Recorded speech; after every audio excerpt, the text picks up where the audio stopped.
Hello दोस्तों, TET maths YouTube channel में आप सभी का स्वागत। और आज हम विशेष करके जो रीट 2021 का एग्ज़ाम जो रद्द हुआ है उसके ऊपर आज हम चर्चा करने जा रहे हैं। इस चर्चा के अंदर देखेंगे कि मेरा अनुभव, मेरे विचार क्या हैं इस रीट को लेकर के।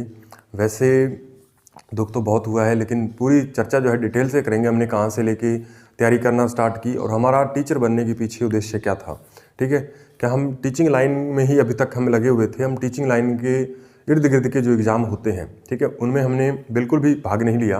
ठीक है, उसका एक कारण था क्योंकि हमें शुरुआत में क्या है, जब हम बचपन में पढ़ा करते थे तो तब से हमारा एक ही लक्ष्य था, एक ही लक्ष्य क्लियर था।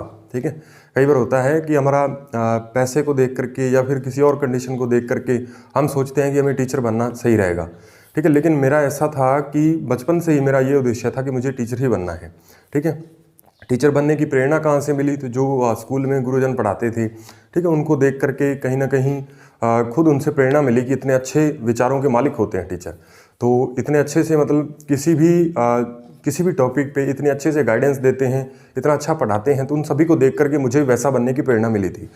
तो धीरे धीरे क्या हुआ कि हमने क्या है, कक्षा 1 से लेके 8वीं तक की पढ़ाई जो है वो प्राइवेट स्कूल से की।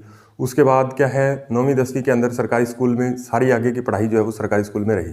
ठीक है भाई। तो उसके बाद बीएससी बीएड करने के बाद हमने क्या है, शुरुआत में जब हम बचपन में थे तो हमारे मन में आता था कि जैसे हम टीचर एग्ज़ाम लेते हैं ना बच्चों का, ठीक है, जैसे टीचर होते हैं पहली दूसरी चौथी पाँचवीं में पढ़ते हुए बच्चों के टेस्ट हुआ करते हैं स्कूल में। ठीक है, उनकी फिर एक मार्कशीट बना करती है।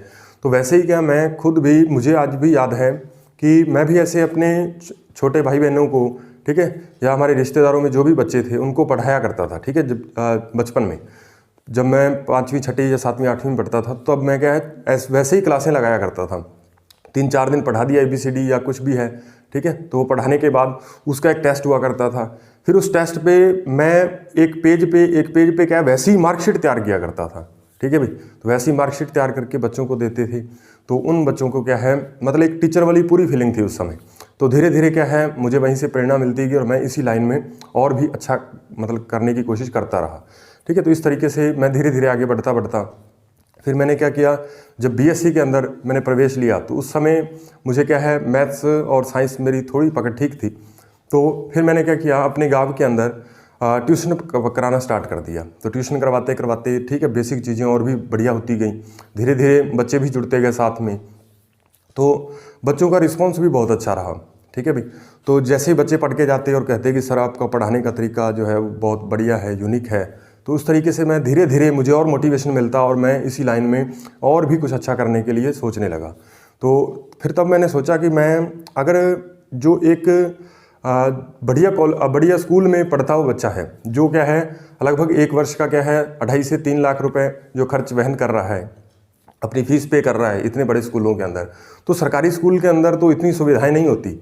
लेकिन जब भी मैं टीचर बनूंगा तो मेरा उद्देश्य ये रहेगा कि जिस भी स्कूल के अंदर, चाहे वो प्राइवेट स्कूल हो, सरकारी स्कूल हो, जिस भी स्कूल के अंदर मैं कार्यरत हूँगा, तो मुझे क्या है वहाँ पे कोशिश करनी है कि बच्चों को उस क्वालिटी एजुकेशन के बराबर ला करके खड़ा करना है जो उन्हें बड़ी बड़ी संस्थान में जिस तरीके की शिक्षा दी जाती है, वो मुझे क्या है, उनको बिल्कुल नगण्य फीस पे, यानी बिल्कुल कम फीस पे, ठीक है, उनको बिल्कुल वही सुविधाएं उपलब्ध करानी है।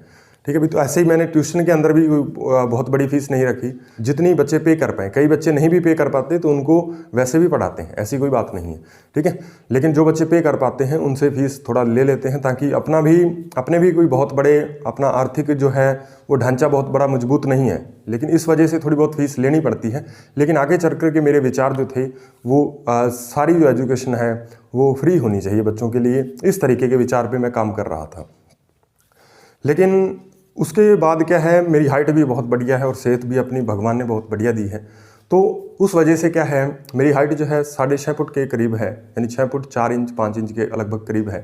तो सभी गाँव वाले, मोहल्ले वाले कहते थे, ठीक है, परिवार वाले कहते थे कि तुझे क्या है, आर्मी के अंदर जाना चाहिए, पुलिस के अंदर जाना चाहिए।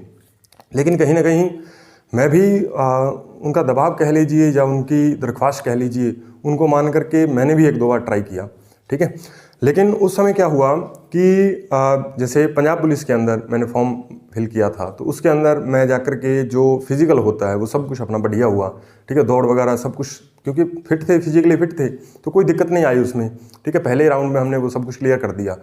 तो लेकिन कहीं ना कहीं उस समय हम क्या है फरीदकोट के अंदर एक गुरुद्वारा के अंदर रुके थे, और कहीं ना कहीं मन में आ रहा था कि भगवान से ही मांग रहे थे कि मतलब थोड़ा सा भावुक हो रहे हैं उसके लिए, ठीक है, क्षमा चाहेंगे। तो अब मैं उस समय ये मांग रहा था कि मतलब ये दौड़ तो मुझे क्लियर करनी है, दौड़ वगैरह फिजिकल वगैरह तो क्लियर करना ही है, ठीक है, और वो मुझे कोई बहुत बड़ी चुनौती भी नहीं लग रही थी, क्योंकि अपने थोड़ी बहुत दौड़ की प्रैक्टिस की थी और वैसे भी फिजिकली फिट होने की वजह से मुझे लग रहा था वो हो जाएगी। लेकिन कहीं ना कहीं दूसरे मन में मेरे ये भी चल रहा था कि मेरा ये एग्ज़ाम क्लियर ना हो। वास्तव में ये सच मानिएगा इसको दोस्तों, कि मैं क्या है ये भी साथ के साथ दुआ कर रहा था। मतलब एक मन मेरा ये कह रहा था कि हमें क्या इसमें सेलेक्ट हो जाएंगे तो ठीक है, परिवार का आर्थिक जो है वो स्थिति थोड़ी ठीक कर पाएंगे। लेकिन दूसरा मन ये भी कह रहा था कि यदि मैं इस जगह सेलेक्ट हो गया तो शायद मेरा जो उद्देश्य था मैं उस पर काम नहीं कर पाऊँगा, ठीक है भी, और जिस तरीके से मैंने सोच रखा था शायद वो लक्ष्य पूरा नहीं हो पाएगा, ठीक है भी। तो इस तरीके से क्या है मेरा दूसरा मन कह रहा था कि नहीं, ये हमें जॉब नहीं चाहिए। तो फिर क्या मैंने मतलब उसका बाद में मेरिट आई, तो मेरिट में एक आध नंबर से रह गए, तो उसका मुझे उतना दुख नहीं हुआ, क्योंकि हमारा मेन उद्देश्य कोई और था, तो उसका बिल्कुल भी दुख नहीं हुआ मुझे कि रह गए। तो मैं तो उसको अच्छा ही मान रहा था कि कोई बात नहीं, मुझे टीजी लाइन में जाना है, शायद इसलिए मेरा नहीं हुआ। उसके बाद मैंने और कोई भी एग्ज़ाम नहीं दिया। उसके बाद मैंने ना तो आर्मी में कभी ट्राई किया, क्योंकि मुझे ट्राई करना ही नहीं था। वैसे आर्मी की जॉब बहुत ही रिस्पेक्टेड है, ठीक है, बहुत भाग्यशाली लोग होते हैं जिसमें काम करते हैं, लेकिन मेरा उद्देश्य कुछ और था। मुझे शिक्षा के क्षेत्र में आगे बढ़ना था। शुरू से ही अंदर से एक फीलिंग आती थी कि शिक्षा के क्षेत्र में ही आपको कुछ ना कुछ करना है। तो इस वजह से मैंने बाकी कोई भी फॉर्म, यदि फॉर्म फिल किया है तो उसका एग्ज़ाम में देने के नहीं गया। किसी 4 मित्रों की वजह से मान लीजिए कोई एक आधा फॉर्म मैंने फिल कर दिया उनके साथ, ठीक है, रेलवे के एग्ज़ाम के, और मैंने कोई भी एग्ज़ाम नहीं दिया, ठीक है। मैं सिर्फ टीचर के एग्ज़ाम की वेट कर रहा था। तो जैसे सीटेट हुआ, सीटेट भी मेरा बढ़िया नंबर से क्लियर हुआ। उसके बाद ये आता है हमारे पास, जब बीएड मैं कंप्लीट कर लेता हूँ तो उसके बाद ही क्या है रीट की घोषणा होती है, उसी बीएड करते वक्त। तो मैंने सोचा कि मुझे रीट के एग्ज़ाम की बहुत अच्छे से प्रिपरेशन करनी है। तो ये मेरी लाइफ का पहला टीचिंग एग्ज़ाम था जिसकी मैं बिल्कुल अच्छे ढंग से प्रिपरेशन करके एग्ज़ाम देने जा रहा था। तो फिर मैंने क्या है सबसे पहले इसके सिलेबस पुराना जो सिलेबस था, क्योंकि उस समय सिलेबस नहीं आया था, तो मैंने पुराने सिलेबस को आधार मान के, ठीक है, तैयारी करना स्टार्ट की। और तैयारी को एक आप कह सकते हो जो आधार प्रदान किया वो यूट्यूब ने किया। यूट्यूब पे बहुत सारी क्लासेस अपलोड हैं, और मैं तो ये भी मानता हूँ कि यदि कोई बच्चा पढ़ना चाहे तो वो यूट्यूब से पूर्णतः तैयारी कर सकता है और बड़े बड़े कोचिंग सेंटर को मात दे सकता है, क्योंकि इसमें भी बहुत सारे टीचर, बस आपको इसमें ये ध्यान रखना होता है कि आपको एक सिलेक्टेड टीचर को चुनना होता है, 1 या 2 टीचर आप चुनिए।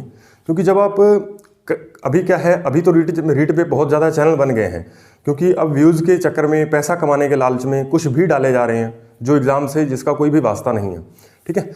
तो फिर मैंने धीरे धीरे टॉपिक छांट के, किसी टीचर ने कोई टॉपिक अच्छे से करवा रखा है उसको मैं वहाँ से देख लिया करता था, बुक्स की हेल्प ली बहुत ज़्यादा मेहनत करने के बाद, ठीक है। अभी मैं आपको टाइम टेबल भी शो करूँगा, यदि आपको यहाँ पे दिखाएंगे आपको टाइम टेबल। तो उस टाइम टेबल के अंदर मेरा पढ़ने का टाइम था 10 से 12 घंटे, ठीक है, जो कि पहले फॉलो नहीं हो पाता था, क्योंकि पहले इतना सिटिंग की आदत नहीं थी, बैठने की आदत नहीं थी। तो 4 से 5 घंटे फिर भी मैंने क्या लगातार पढ़ाई को जारी रखा।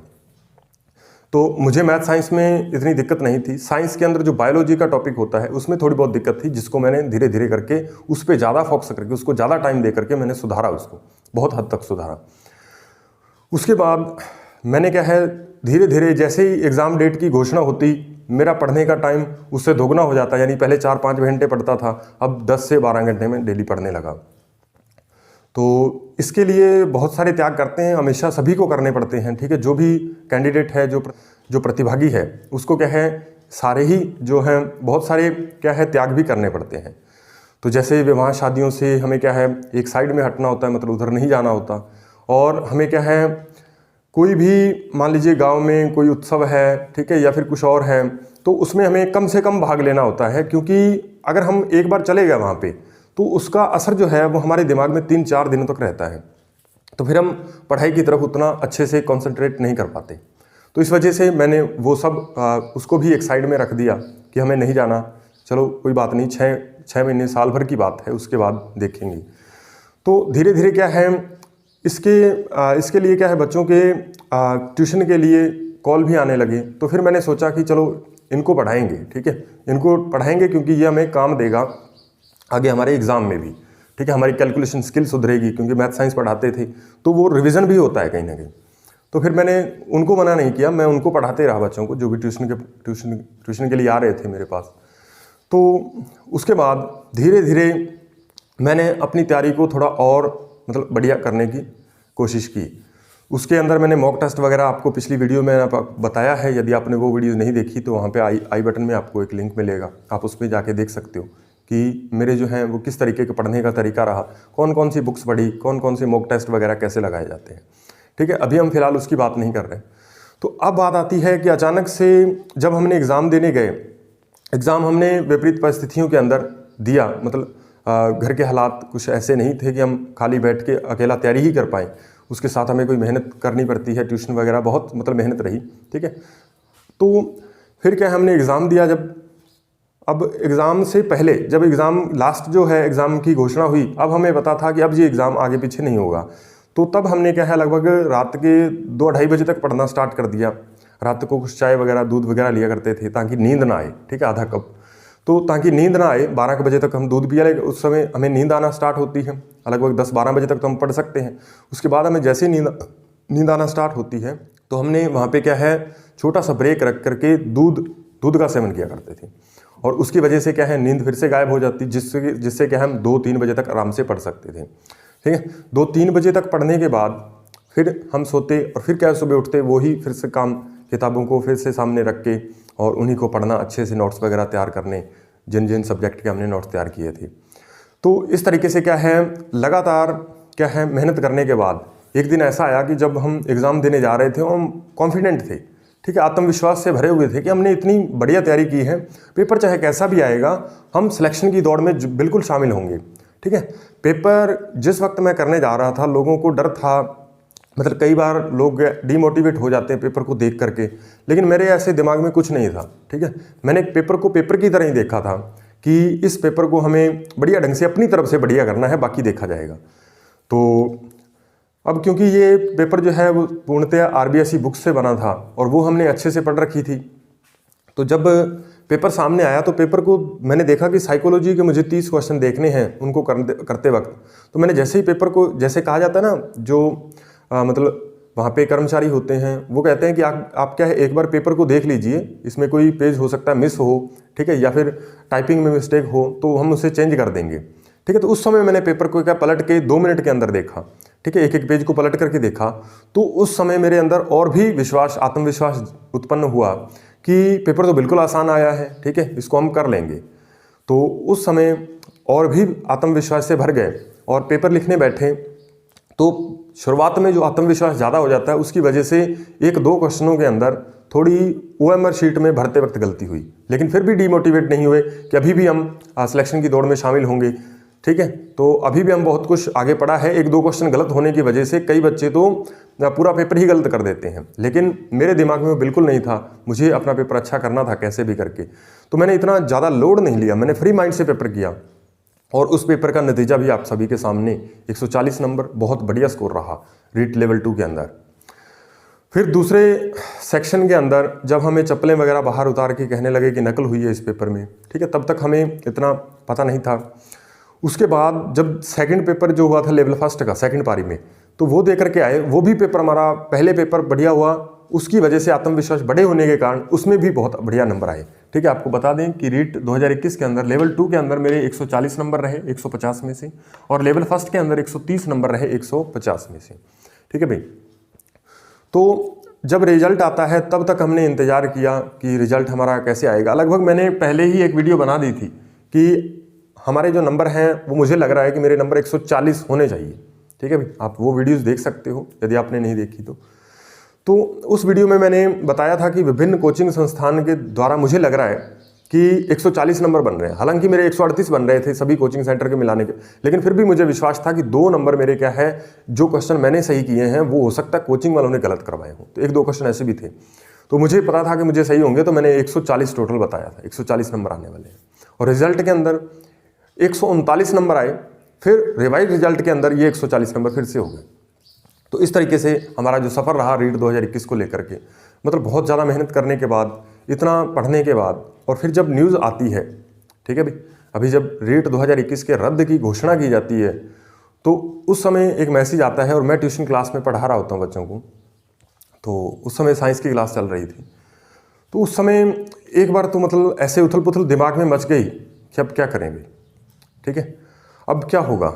तो मतलब बहुत ज़्यादा बुरा लगा, आप सोच भी नहीं सकते। आप एक बार खुद को आप मेरी जगह रख कर के देखिए कि जिसने एक ही लक्ष्य ज़िंदगी का बनाया हो कि हमें टीचिंग लाइन में जाना है, तो उसके लिए ये कितना डिफ़िकल्ट होगा कि जिसमें अच्छा प्रदर्शन करने के बावजूद भी कोई कह दे कि आपका जो एग्ज़ाम है, ठीक है, जब आपने बहुत सारे सपने देखे होते हैं और जब आपके सपने जो हैं वो पूरे होने के कगार पे हों, तब वो आपसे कह दे कि आपके सपने जो है वो टूट रहे हैं, ठीक है, उनको कोई तोड़ दे, तो फिर आपको कैसा महसूस होगा ये आप बखूबी जान पाओगे, ठीक है, बखूबी आप जानते हो, समझ रहे हो, महसूस कर रहे हो। तो उसमें फिर मैंने मतलब कुछ क्षण तो मैं बच्चों को पढ़ा ही नहीं पाया, तो बच्चे पूछने लगे सर क्या हुआ, मैंने कहा कुछ नहीं हुआ, ठीक है। तो इस तरीके से मैंने फिर उस क्लास को एक ही, मेरी उस समय 2 क्लासें हुआ करती थी, मैथ और साइंस की, तो मैंने एक ही क्लास करके एंड कर दी उस क्लास को, मतलब दूसरी क्लास मैं नहीं ले पाया क्योंकि माइंड में बहुत कुछ चलने लगा था, उस वजह से कॉन्सेंट्रेट नहीं बन पा रही थी। तो मैंने बच्चों को कहा ठीक है हम 1-2 छुट्टियाँ रखते हैं, उसके बाद पढ़ेंगे। तो इस वजह से आपने महसूस भी किया होगा कि हमारी जो यूट्यूब पे क्लासेस आ रही थी वो भी हमारी क्लासेस बंद हुई। अब बारी जो थी हमारे एग्ज़ाम की, अब चलो जो कुछ हुआ उसको हम अब मद्देनज़र छोड़ देते हैं, उसको हम छोड़ देते हैं। अब जो नए एग्ज़ाम है उसके प्रति हम किस तरीके की तैयारी रखेंगे, अभी आपको क्या ये क्लासेस मिलेंगी, अभी हमें इस एग्ज़ाम को लेकर के थक कर के हार करके बैठने की ज़रूरत नहीं है।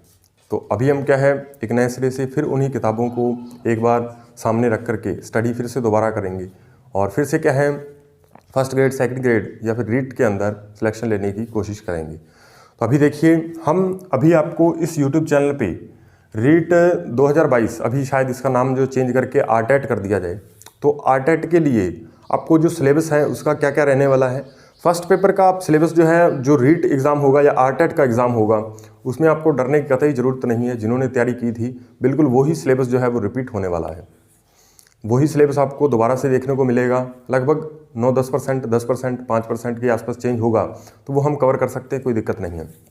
लेकिन जो सेकंड पेपर है उसकी तैयारी हम कैसे करें, इसके लिए क्या है एक वीडियोज़ जो है हम दोबारा से बनाएंगे। जो सेकंड पेपर होगा हमारे पास वो मैथमेटिक्स या साइंस के लिए हम स्पेशल वीडियो बनाएंगे, तो उसके अंतर्गत हम सिलेबस देखेंगे क्या क्या सिलेबस रहने वाला है और उसकी तैयारी हमें किस तरीके से करनी चाहिए, ठीक है। जिस तरीके से मैं उसको अध्ययन करके आपके सामने प्रस्तुत करूँगा तो हो सकता है आपको बढ़िया लगे। तो आप यदि उसी तरीके से तैयारी करते हो तो मैं मानता हूँ कि आपके लिए बढ़िया स्कोरिंग रहेगी, ठीक है। बाकी इस एग्ज़ाम के समय पे होने पे अभी भी कुछ डाउट हैं, बाकी देखते हैं आगे क्या होता है। तो चलिए भी मिलते हैं नेक्स्ट वीडियो में, तब तक हम क्या है सिलेबस देखेंगे और इस सिलेबस के अंदर क्या क्या चीज़ें हैं तो वो हम नेक्स्ट वीडियो में चर्चा करेंगे। तो मिलते हैं नेक्स्ट वीडियो में, तब तक के लिए धन्यवाद।